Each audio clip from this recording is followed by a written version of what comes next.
Détournez la mer en regardant Cap sur la pêche française avec Pavillon France.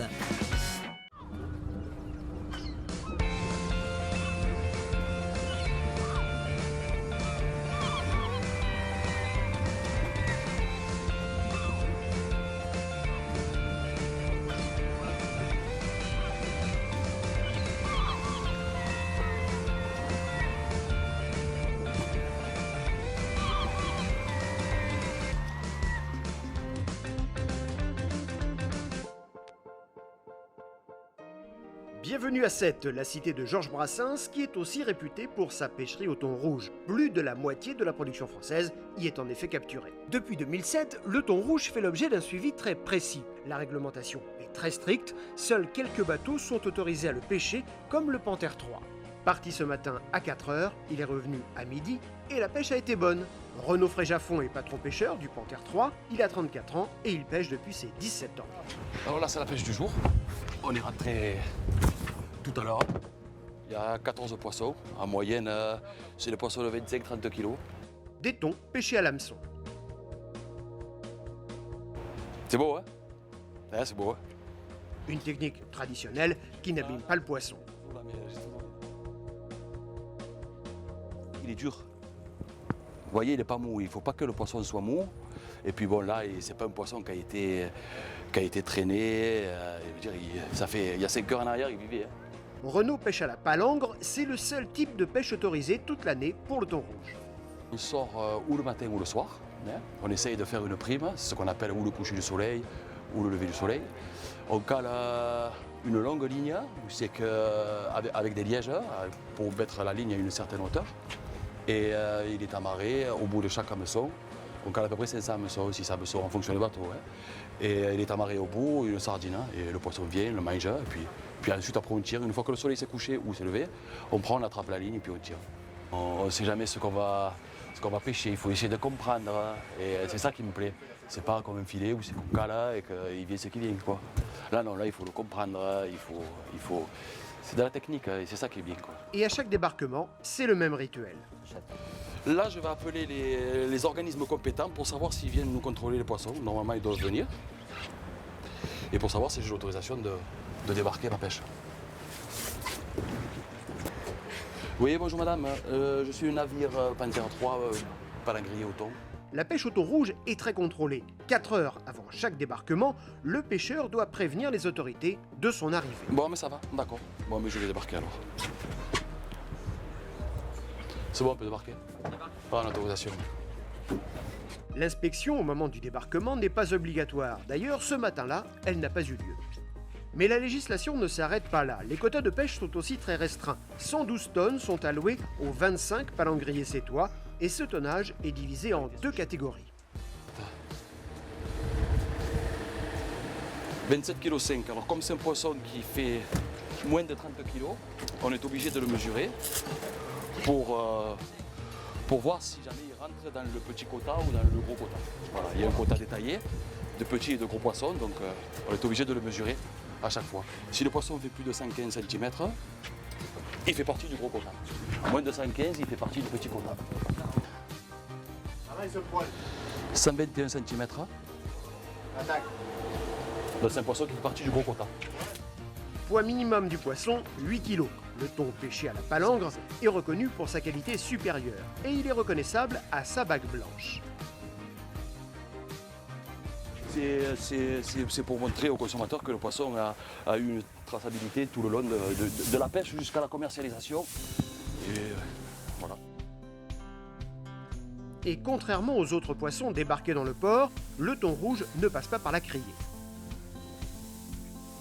Ce sont des poissons qui passent en direct chez le marailleur, pour la bonne et simple raison qu'il y a, par exemple comme aujourd'hui, c'est un jour de fête, la criée est fermée, et nous on est tout le temps là, samedi, dimanche, jour férié, et ça permet de faire partir le poisson le plus rapidement possible. Quand les bateaux rentrent le matin, par exemple, le poisson part le matin, et ils sont le lendemain directement sur des marchés dans toute la France et à l'étranger. Sur l'année, Renaud vend son thon entre 8 et 12 euros le kilo. Il est en contact avec son marailleur plusieurs fois par jour pour faire le point sur l'état du marché et il pêche en fonction de l'offre et de la demande. quand il nous demande de sortir parce qu'il a besoin de beaucoup de poissons pour X ou X raison, eh bien on essaye de sortir beaucoup plus, de caler beaucoup plus d'hameçons pour dire de pêcher davantage. Dernière étape pour le pêcheur, remplir le BCD, le carnet prévu par le programme de rétablissement de l'espèce. Ça, c'est la carte d'identité de tous les poissons là. Et chaque poisson commercialisé est obligé d'avoir ce papier-là. Là, il y a le numéro de bague qu'on a bagué les poissons. Il y a le numéro de bague qui sont marqués là. Et au moins, c'est toujours pareil, c'est pour avoir une traçabilité impeccable. Il faut noter le nom du bateau, le nombre de poissons, leur poids respectif et le poids moyen. 324 kg, 30 divisé par 14, 23,16 kg de moyenne. Ouais, c'est bien. D'habitude, on fait pas le plus gros. Le document est ensuite remis au marailleur qui va l'associer à chaque poisson. Didier ? Merci.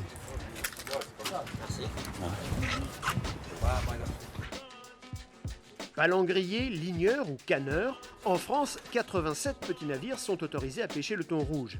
Mais ils ne représentent qu'un dixième de la production totale. 90% des thons sont en fait capturés au filet tournant sur des bateaux bien plus gros, comme le Jean-Marie Christian III. Alors on se trouve aujourd'hui sur un thonier seineur, qui est une unité de plus de 35 mètres. Ce sont des bateaux qui sont spécialisés dans la pêche au thon rouge et qui suivent une réglementation de l'ICCAT, donc un organisme international qui gère la pêcherie de thon rouge, très stricte. Ils n'ont droit de sortir qu'un mois dans l'année.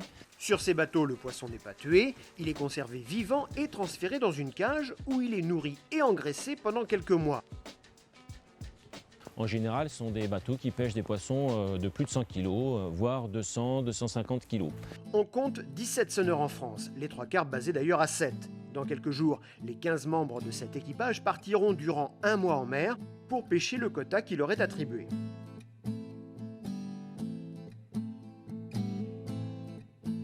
Ce jeune second travaille depuis 6 ans sur le bateau de son père. Dans quelques années, c'est lui qui prendra les commandes du navire. La journée type, ça ressemble à beaucoup de recherches, beaucoup d'attentes, parce que nous sommes là, nous sommes des pêcheurs, donc un peu des chasseurs, donc on est là, on cherche beaucoup d'heures et de minutes qui passent, où il ne se passe pas grand-chose, on va dire. Et puis tout peut se goupiller en quelques secondes, en quelques minutes, et là c'est là qu'il y a beaucoup d'adrénaline et beaucoup d'intensité, on va dire. Mais c'est ça qui rend ce métier beau, quoi, on va dire. Sur ces bateaux, le contrôle est encore plus grand que pour les petits navires. Un observateur accompagne le bateau durant toute sa période de pêche. Il s'assure que la réglementation est bien respectée. À Sète, la pêche au thon rouge est ancestrale. Elle se pratiquait déjà il y a 2000 ans. Malgré une baisse des stocks constatée en 2006, force est de constater que depuis quelques années, le poids moyen des poissons capturés augmente. Un signe encourageant pour la ressource. Le stock de géniteurs, les thons rouges adultes en capacité de se reproduire, déplace les 300 000 tonnes maintenant. C'est bien plus que ce que l'on observait dans les années 70. Donc on est en phase de pleine reconstitution. Il n'y a plus du tout de risque d'effondrement. Il n'y a plus de problème de surexploitation. Et les estimations des modèles mathématiques élaborés par les scientifiques disent que le niveau de pleine exploitation, c'est-à-dire la meilleure situation pour le thon rouge, devrait être atteint en 2022, voire 2025. Donc, dans quelques années, c'est-à-dire moins de 10 ans, on sera dans une situation totalement pérenne pour le stock de thon rouge. Cette année, la France s'est vue attribuer un quota de pêche total de 13 400 tonnes. Ils sont répartis à 90% en Méditerranée et 10% sur la côte atlantique. Des chiffres décidés par l'ICCAT, l'organisation intergouvernementale responsable de la conservation de l'espèce dans le monde depuis 1969. À Saint-Jean-de-Luz, la pêche au thon rouge se fait traditionnellement à la canne. C'est une des variantes de la pêche à l'hameçon qui requiert de la coordination.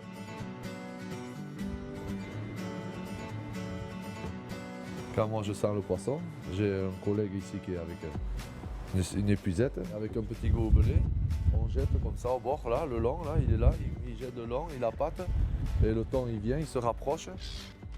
Et quand le thon est au plus près, les canneurs ont une technique bien à eux pour ne pas effrayer le poisson. Ils utilisent une rampe de jet d'eau. Ça sert à brouiller l'eau et à nous cacher en fait. Le thon ne voit pas, alors il s'approche, on met ça cache bien l'eau, et le gars il jette les cannes, et puis il pêche. Et c'est à partir de ce moment-là que le corps à corps avec le poisson commence. Pour remonter les thons de plusieurs dizaines de kilos, le bateau est d'ailleurs équipé d'un système de poulies. Vous avez un mât là, avec 5 poulies.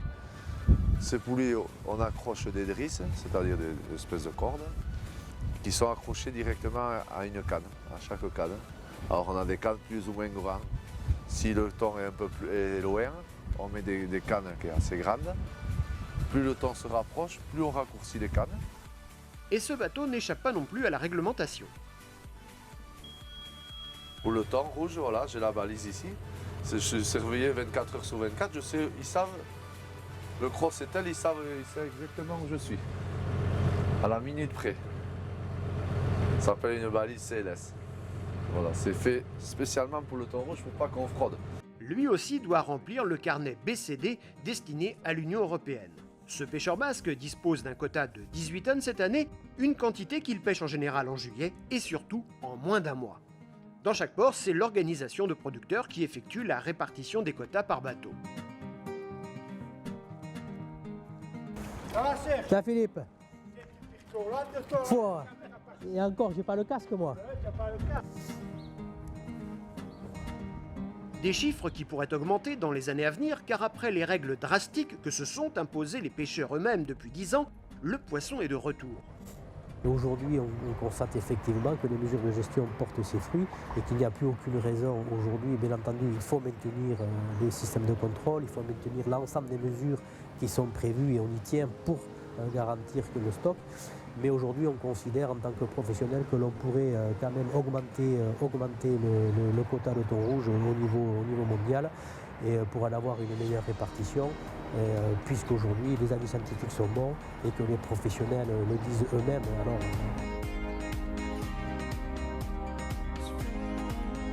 la semaine prochaine, nous traverserons la Méditerranée, direction la Corse, pour découvrir une pêche méconnue, celle de l'anguille.